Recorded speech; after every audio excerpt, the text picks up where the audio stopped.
시편 1편의 말씀, 시편 1편의 말씀 다시 읽겠습니다. 어제도 시편 1편 했는데 오늘 다시 한번 시편 1편 하겠습니다. 함께 봉독합니다. 복 있는 사람은 악인들의 꾀를 따르지 아니하고 죄인들의 길에 서지 아니하며 오만한 자의 자들이 앉지 아니하고 오직 여호와의 율법을 즐거워하여 그의 율법을 주야로 묵상하는다도 그는 시냇가에 심은 나무가 철을 따라 열매를 맺으며 그 잎사귀가 마르지 아니함 같으니 그 형상 다 동하리로다. 악인은 그렇지 않으며 하며 오직 바람에 나는 겨와 같도다. 그러므로 악인들은 심판을 견디지 못하며 죄인들이 의인들의 모임에 들지 못하리로다. 비록 의인들의 길은 여호와께서 악인들의 길은 망하리로다. 아멘. 이는 생명의 말씀입니다. 제가 어제는 똑같은 말씀을 읽었는데 오늘은 표준 번역으로 한번 읽어보도록 하겠습니다.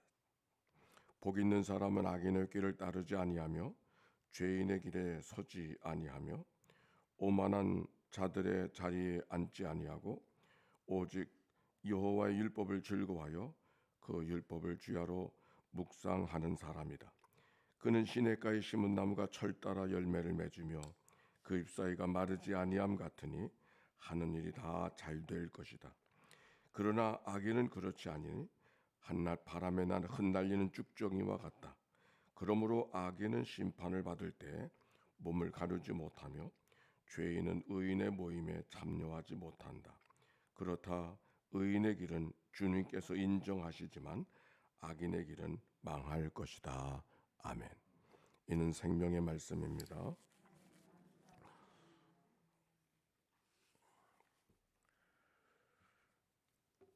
오늘부터 오늘이 하지라고 합니다. 이제 하루가 긴 날이 오늘이 되어져서 또 밤이 제일 짧은 날인데 오늘 이 아침에 우리가 서로 만나게 돼서 기뻐합니다.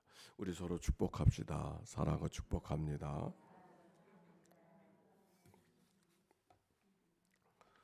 렉시오 디비노라고 하는 거룩한 독서라고 하는 교회 전통 속에 이렇게 내려오던 말씀을 갖고 기도하는 교회 전통이 있어요. 그 렉시오 디비나라고 하는 교회 전통에는 같은 성경이 꼭 3번을 읽습니다. 또 읽고 또 읽고. 그러니까 우리가 시편의 말씀은 시라고 이야기했죠. 그러니까 시는 읽어야 될 말씀이고보다 느껴야 되고 시는 설명해야 될 말씀이 아니라 그냥 그 말씀에 따라서 기도하고 말씀에 따라서 노래할 수 있을 때 그게 시의 모습이는 것이죠. 그러니까 설명되어지고 설교되어져야 되는 말씀이 아니라 그냥 말씀 자체가 내게 말씀이 되어져서 그래서 말씀이 읽혀지는데 단어나 구절이나 우리의 마음에 이렇게 잡히는 마음에 다가오는 그 말씀이 내 안에 붙들려지면 그 말씀을 가지고 하루를 씨름하면서 살아가는 그런 삶의 훈련들이 우리에게 필요하다 여겨져서 다시 시작하는 새벽 기도를 어떻게 하면 좀 더 우리가 전통적인 방법으로 우리가 하나님 앞에 다가설 수 있을까 그런 생각을 갖고 이렇게 저렇게 지금 생각을 하고 있습니다. 어저께 말씀 속에 복이 있는 사람은 악인의 꾀를 쫓지 아니하고 죄인의 길에 서지 아니하고 오만한 자의 자들이 앉지 아니하고 오직 여호와의 율법을 주야로 묵상하는 자로다. 율법을 즐거워하고 주야로 묵상하는 자라 그렇게 말씀했습니다.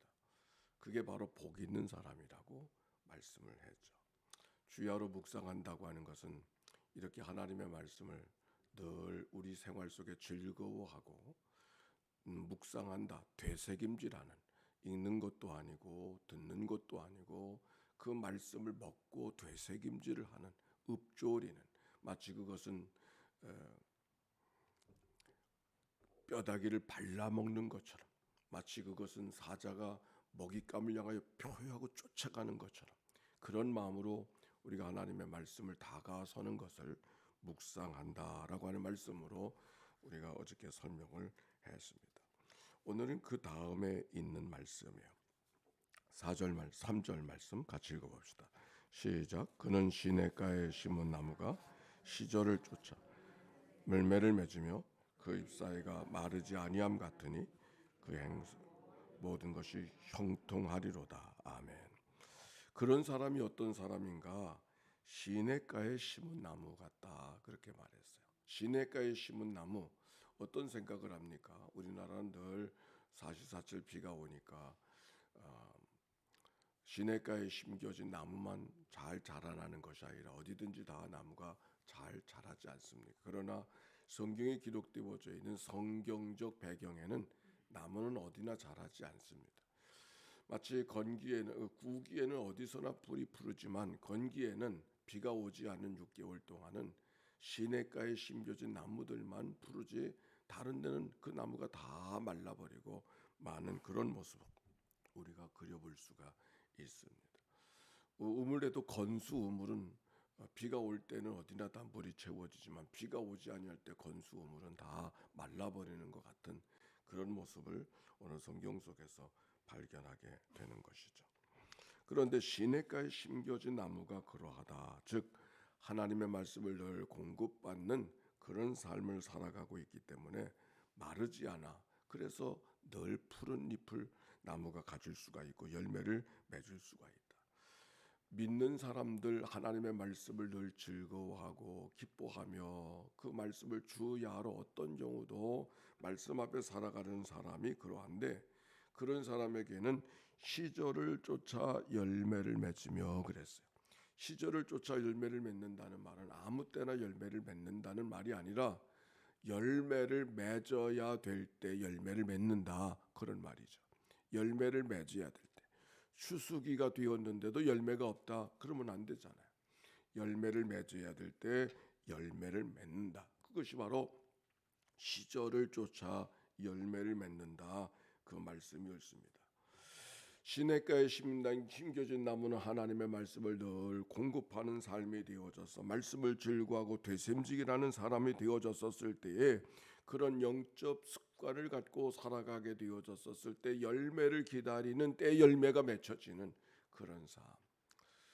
어린 떡잎에서 열매를 기대할 수 없지 않습니까? 어린 신자들에게 열매를 기대할 수가 없잖아요. 그러나 우리가 평생 예수를 믿었다고 하면은 우리가 어떤 삶으로 살아가야 될까요? 열매를 기대하고 계시는데 그 열매가 우리 가운데 없어서 저 평생 예수 믿었지만 어린아이들처럼 그렇게 천방지축으로 그렇게 살아가면 어떻게 되겠습니까? 하나님의 기대가 아닌 것이죠. 다윗이 죽을 날이 임박하게 되어졌었을 때 그의 나이가 많이 들어서 이제는 얼마 안 있으면 하나님의 부르심에 가게 되어졌었을 때 그 다윗이 사랑하는 아들 솔로몬을 불러놓고 여러 가지 말씀을 하고 있는 이야기를 성경 열왕기상을 통해서 찾아볼 수가 있습니다. 사실 이스라엘 백성들에게 다윗은 죽으면 안 되는 사람이잖아요. 다윗이 없으면 나라가 없어지는 것처럼 그렇게 여겨지던 시절 속에 다윗이 죽을 날이 임박하게 되었어요. 아니 걱정은 백성들만이 아니라 다윗 자체도 이 세상이 이 나라가 어떻게 될 건가, 열강들 속에 이 나라가 어떻게 될 건가 염려가 다윗 속에 있지 않았겠어요? 앞으로 왕권을 잘 다스리고 군사력을 잘 잘하고 외교력을 잘 키워서 나라를 잘 다스리라, 그렇게 말해야 되는 바로 그 시간. 그러나 다윗은 그렇게 아들에게 말하지 않았어요. 너는 힘써 대장부가 되고 너 하나님의 명령을 지켜 그 길로 행하여 그 법률과 계명과 율례와 증거를 모세 율법에 기록된 대로 지키라. 그리하면 내가 무엇을 하든지 어디로 가든지 형통할지라. 오늘 그 다윗에게 솔로몬이 주어졌던 그 말씀을 지금 하나님께서 우리에게 이야기하는 거야. 우리 모두를 다 복을 구하는 사람들에게 너는 복이 있는 사람이다, 복되어라 말씀하시면서 축복해 주는 말씀, 그리고 그 복된 삶이 무엇인가를 오늘 성경이 이야기해 주고 있잖아요. 우리가 들어야 될 말씀, 하나님께 듣고 싶은 말씀은 많이 있을 거예요. 자녀들을 어떻게 키워야 될 거, 사업을 어떻게 해야 될 건가, 또 내 인생은 어떻게 살아가야 될 건가, 교회에서는 어떻게 내 삶을 만들어가고 충성해야 될 것인가. 그런데 하나님께서 우리에게 하시는 말씀은 이것저것이 아니라 하나님의 말씀을 소중하게 여기고 주야로 즐거워하며 그 말씀을 묵상하는 자가 되는 것이 내가 복된 삶을 살아가는 것이라고 오늘 성경이 말씀해주고 있어요. 그러고 보니까 모세가 떠났을 때 여호수아에게 주셨던 하나님의 말씀도 동일한 말씀이에요. 모세 정말 하늘 같은 사람이었잖아요. 근데 그 모세가 세상을 떠나고 백성들의 지도자가 아직 나라를 시작도 못했는데 이제 끌고 가야 되니까 여호수아에게 그 사명이 맡겨졌어요. 걱정과 염려 속에 있었을 것입니다. 그때 여호수아가 하나님 앞에 기도하고 하나님 앞에 다가서게 됐을 때 하나님이 그에게 이렇게 말씀하셨어요. 여호수아서 1장 7절의 말씀. 오직 강하고 극히 담대하여 나의 종 모세가 네게 명령한 그 율법을 다 지켜 행하고 우로나 좌로나 치우치지 말라. 그리하면 어디로 가든지 형통할지라.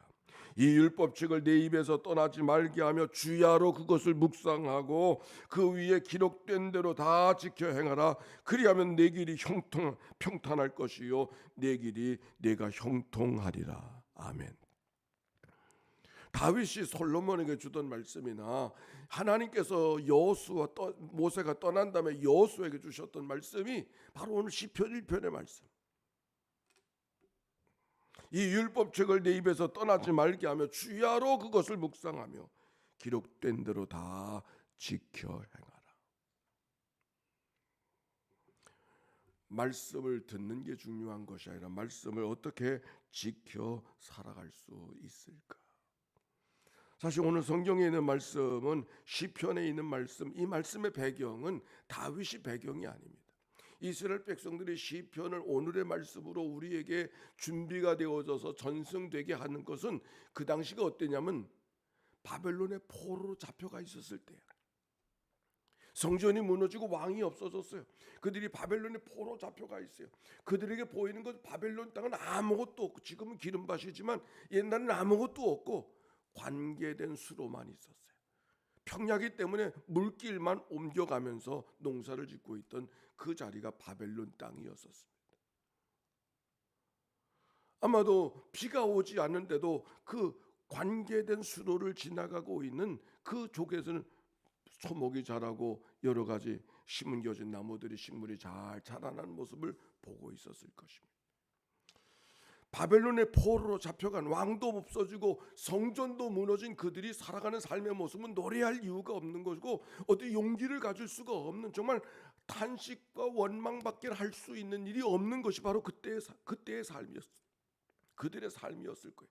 그런데 성전도 보이지 않고 왕도 보이지 않아서 어찌도 살아갈 수 없었지만 그러나 저 비가 오지 않아도 관계된 수로에 피어져 있는 거기 심겨진 나무는 잘 무성하게 자라고 열매를 맺는 것처럼 우리가 하나님의 말씀의 뿌리를 받고 살기만 하면 성전은 무너졌지만 하나님의 말씀 위에 뿌리를 받고 살아가게 되어지면 토라 하나님의 율법에 뿌리를 받고 살아가게 되어지면 우리가 능히 하나님 앞에 복된 삶을 살아갈 수 있을 것이라 믿음의 고백이 오늘 시편 1편의 말씀이고 시편 전체에 주어져 있는 말씀이죠. 여기 성경을 읽어가다 보니까 시냇가에 심겨진 나무라는 말은 저절로 시냇가에서 자라난 나무를 말하는 것이 아니라 옮겨 심은 나무를 말하는 거예요. 시냇가로 옮겨졌어요. 자랄 만한 곳으로 옮겨졌어요. 그곳에서 자라게 되어졌을 때 그것이 하나님께서 기뻐하시는 삶을 살아갈 수 있다. 이스라엘 백성들이 가나안에 살던 사람들, 이스라엘 땅에 팔레스타인에 살던 사람들이 지금 바벨론 땅으로 옮겨졌잖아요. 옮겨진 것 때문에 그들 이제 죽었구나, 다 틀렸구나 생각하고 있었는데 오히려 그 옮겨진 자리가 시냇가에 심겨서 옮겨진 나무는 시절을 쫓아 열매를 맺는 모습을 바라보면서 우리가 살아가는 삶이 처한 자리가 달라지고 낯선 환경이 주어졌다 할지라도 하나님의 말씀 위에 뿌리를 받기만 하면 성전도 무너지고 왕도 없어진다 할지라도 하나님 앞에 결실을 맺는 삶을 살아갈 수 있을 믿음의 고백이 오늘 시편 1편의 말씀인 것이죠. 4절에 보니까 악인들은 그렇지 아니하며 오직 바람에 나는 겨와 같도다. 그러므로 악인들은 심판을 견디지 못하며 의인들의 모임에 들지 못하리로다. 악인들이 소개되고 있어요. 악인은 악인이 되고 싶어서 악인이 아니에요. 태어나면서부터 악인이 없어요. 그런데 누가 악인이 되는가? 바람에 나는 겨와 같다 그랬는데 누가 바람 따라 살아가는 사람이 되어지고 있는가? 하나님의 말씀을 즐겁게 여기지 아니하면 그의 인생은 악인이 되어져요. 바람 따라, 여기 바람 따라 악인은 무엇과 같은가? 바람 따라 흔들리는 겨와 같다. 악인이 악한 일을 해서 악인이 아니라 하나님의 말씀을 소홀히 하고 인생을 바람 따라 살아가고 물결 따라 살아가고 유행 따라 살아가고 분위기 따라 살아가는 사람들이 있다면 그게 바로 악인의 모습인 것을 이야기하고 있는 거죠. 누가 그렇게 됩니까? 하나님의 말씀을 즐겨하지 아니하고, 아니 하나님의 말씀을 되새김질하지 아니하며 살아갈 때 악인은 되고 싶어 되는 것이 아니라 악인이 될 수밖에 없는 인생을 살아가게 됨을 오늘 성경이 말씀해 주고 있습니다. 1장 6절의 말씀, 1편 6절의 말씀 같이 읽읍시다. 시작. 무릇 의인들의 길은 여호와께서 인정하시나 악인들의 길은 망하리로다. 의인들의 길은 여호와께서 인정하시나 악인들의 길은 망하리로다. 악하게 태어나는 사람은 아무도 없습니다. 모두가 다 순진난만한 악의의 모습으로 태어날 뿐입니다. 망할 자식으로 태어난 사람은 아무도 없습니다. 그러나 망하는 길을 연습하는 사람이 있습니다. 그게 누군가? 하나님의 말씀을 기뻐하지 않고 그 말씀을 주야로 삼켜 살지 아니하면 그는 망하는 인생을 살아갈 수 있음을 오늘 성경이 이야기하고 있는 것이죠. 새날이 되었습니다. 새날이 됐습니다. 시편은 어떤 사람들이 책상머리에 앉아서 지어낸 글이 아니라 하나님의 말씀을 묵상하고 주야로 즐거워하는 사람들이 삶으로 쏟아낸 이야기, 삶으로 남겨진 열매들이 시편의 말씀이죠. 하나님의 말씀을 주야로 묵상했던 자들에게 노래가 나오고 하나님의 말씀을 늘 즐겨하는 사람들의 삶 속에 남겨진 열매가 시편이에요.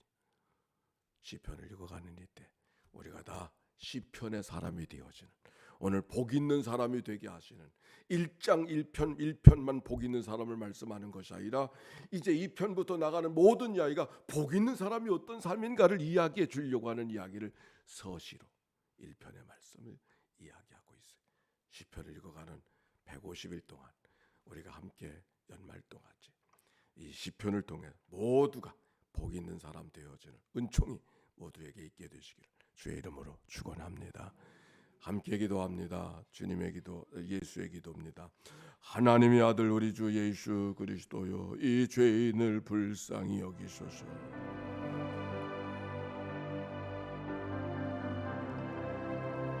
하나님의 아들 우리 주 예수 그리스도요, 오늘도 새벽을 깨워 주께로 달려나온 주의 백성들을 주님 앞에 올려드리오니 주여 저들을 긍휼히 여겨 주시옵소서.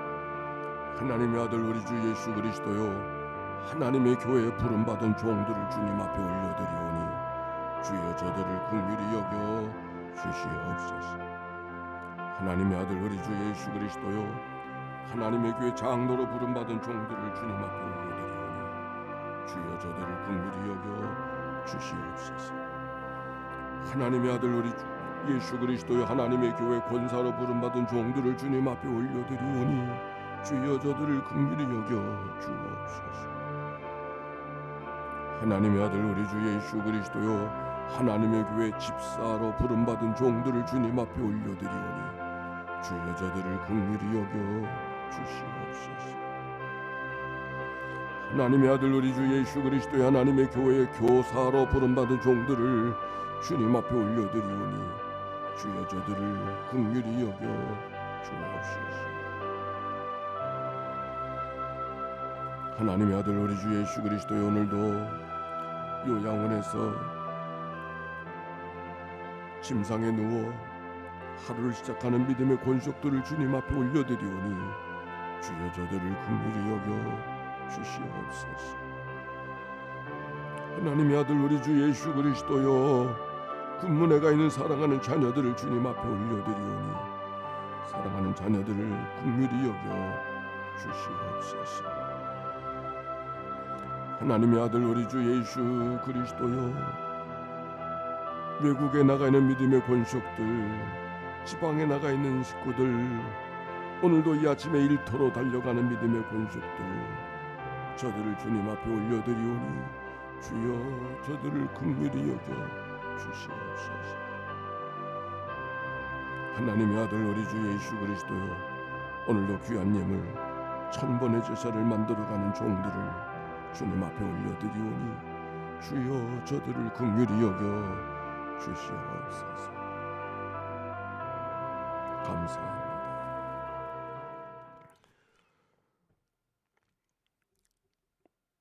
하나님, 우리에게 시편을 펴게 하시고 시편을 통하여 말씀을 듣게 하여 주시오니 감사를 드립니다. 한 사람 한 사람 복 있는 사람으로 이끌어 가시는 하나님의 거룩한 축복이 새벽마다 우리에게 내려지는 줄로 믿습니다. 성령으로 충만하게 하옵소서. 시편으로 노래하게 하옵소서. 이 시편으로 기도하게 하옵소서. 마지막 날 검은 고와 향이 가득한 금대접이 주님의 보좌 앞에 있을 것처럼 우리의 기도의 헌신이 하나님 나라에 있도록 축복하여 주시옵소서.